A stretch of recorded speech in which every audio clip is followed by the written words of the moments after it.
I ran away from home and regret it. Hey, my name's Kelly, and this is my story. I sat in the classroom as the teacher explained how the break would go. It was supposed to be a middle-of-the-semester break from classes, letting everyone return to their families to rest after the midterm exams, and would start tomorrow since we didn't have class anymore. It made sense, but I could tell my classmates were having a crazy plan nearby. Oh my God, it's going to be the sickest party ever, a girl with brown wavy hair said, unable to contain her excitement. Cool it, Corey, or you'll ruin it, a girl with blonde hair said, jabbing Corey in the side with a huge grin on her face. The other classmates knew about this party too. Everyone in class was too distracted on their supposed break party to really listen to what the teacher was saying. Everyone except for me. I looked at the teacher, his face fuming at the realization that he had spent nearly 30 minutes explaining something nobody was paying attention to. So I gripped the desk and braced myself as his face turned red and he inhaled to prepare for a massive yell. Everyone, pay attention, or no break for any of you! The noise caught everyone except me off guard. My classmates quickly straightened up and paid attention, though some muttered under their breath. The class was done not long after, and I was walking the halls readying myself to go home like normal. I guess I'm not invited to this party, I said to myself, looking at my drab shoes and baggy pants. In school, I was never really the popular girl. I wasn't flashy, I wasn't confident, I didn't join any of the popular groups or really stand out much. As a result, everyone basically just ignored my existence at every turn and pretended I didn't exist. While I was wondering what I would be doing for break, a friend of mine popped into view, her freckled face beaming. Hey, Kelly, she said, her ginger hair looking like cinnamon rolls in the afternoon sun. Hey, Sam, I said, my spirits lifting a little bit. We sat on the steps of the school entrance, watching people head home. Heard your class is having a party, she said, looking up at the sky and swinging her feet. Yeah, I don't think I'll go, though, I replied, smiling plainly as I watched all the popular people leave. Huh? Why not? I heard the whole school is going, Sam said, looking at me like I was losing it. I couldn't help but chuckle. Sam, the universe could be in attendance and I wouldn't go. I just don't fit in. She flicked me in the forehead and I looked at her as I yelped. I'm going. We should go together.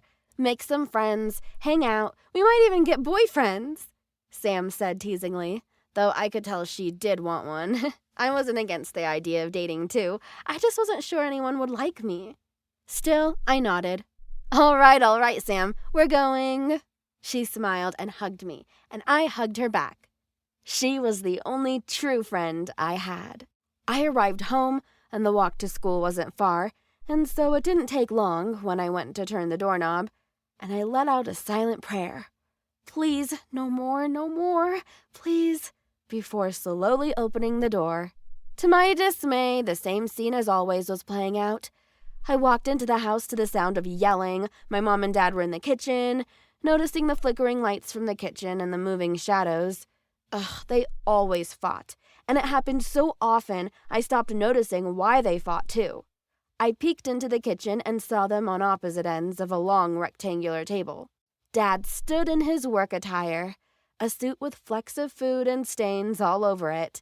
His face was red with rage, and he stared at home in both anger and disbelief as he yelled. Mom was dressed in her work attire, as well as a red sleeveless dress that showed off her back. I noticed she didn't have any shoes on, likely something they were arguing about. I didn't bother to listen in on their argument, simply stepping into the kitchen saying, I'm home. The two stopped for a moment, looking to me in silence, before going back to their yelling. They always fought, ceaselessly. Some nights they even fought until morning. I was sick of it. And so I ran to my room and locked the door. I knelt behind the door and hoped that they would stop, but they didn't. They just kept arguing and arguing. For what felt like an hour, this kept going. Then I saw my phone notification go off. It was a text from Sam. She was waiting near my house. The party was starting tonight since break had finally begun. I knew I shouldn't tell Mom or Dad where I was going. But they wouldn't even listen to me anyway, so I grit my teeth and decided to just run away, live in this party, and never come back. I was sick and tired of all the fighting, all the heartache, and before long, I was all packed and ready to go. I slipped out through my bedroom window, readying myself for whatever awaited me. Sam was stunned when she saw me, carrying what was essentially a big camping bag, but she didn't complain. "Maybe it's a party thing, I don't really know," she teased, which made me smile a little. We arrived at the party place, a big abandoned mansion that was streaming lights, streaming noise, and tons of people were here. Toilet paper flew out of every window, lights flashed and music blared. It was the rowdiest place I'd ever seen. Sam dove right into it, and I ran after her as best I could. When we got inside, the place was foggy. There was weird smoke ebbed and flowing everywhere, making my head loopy. People handed me drinks without so much as a word, and I could hear the crowds of partygoers yelling out, "Chug, chug, chug!" I braced my stomach and began to drink, and felt my body escape me. I suppose I was a light drinker. The party continued for what felt like days, sleeping wherever, drinking whatever, and being with whoever. I was lost. I was confused. But I was having so much fun. So much fun. The smoke made me feel lighter. The food was delicious. I drank until I hurled and drank more when I did hurl. I forgot what time it was and I didn't know what else to do but just continue on with Sam.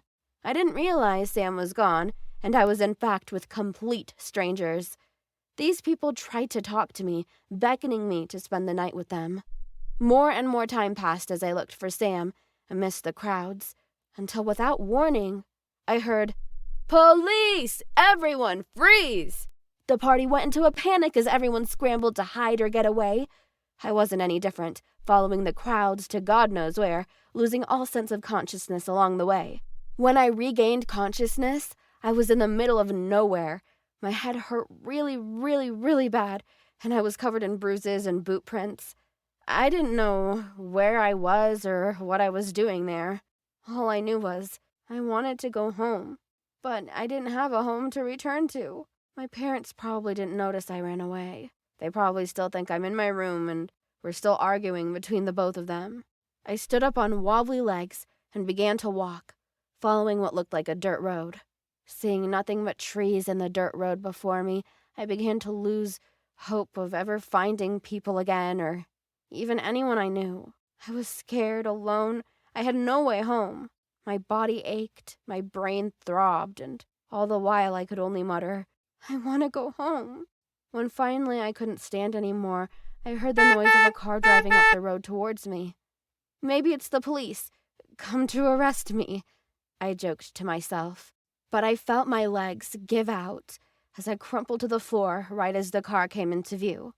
My eyes shut, my energy was drained, and all I could do was breathe. I had no idea how long it was, only that when I finally woke up, I was in the car, a familiar voice telling me, "Kelly, you're awake, my baby!" And I felt a tender warm hug from the side washing over me like a blanket. I turned to face the voice. It was Mom. I looked ahead in the driver's seat, and Dad was there, his eyes full of tears and his face awash with relief. "We were worried sick, honey. I heard something bad happen nearby and the police arrested some rowdy teens." Mom nodded, looking at me and pressing her hand to my cheek. "We got worried when you didn't come down that morning and went to investigate, putting aside what spat we had and went looking for you." "You were gone for several days, Kelly," Dad said, gripping the steering wheel tightly, and I couldn't help but cry, feeling my regrets wash away as I felt Mom's tender embrace cling to me.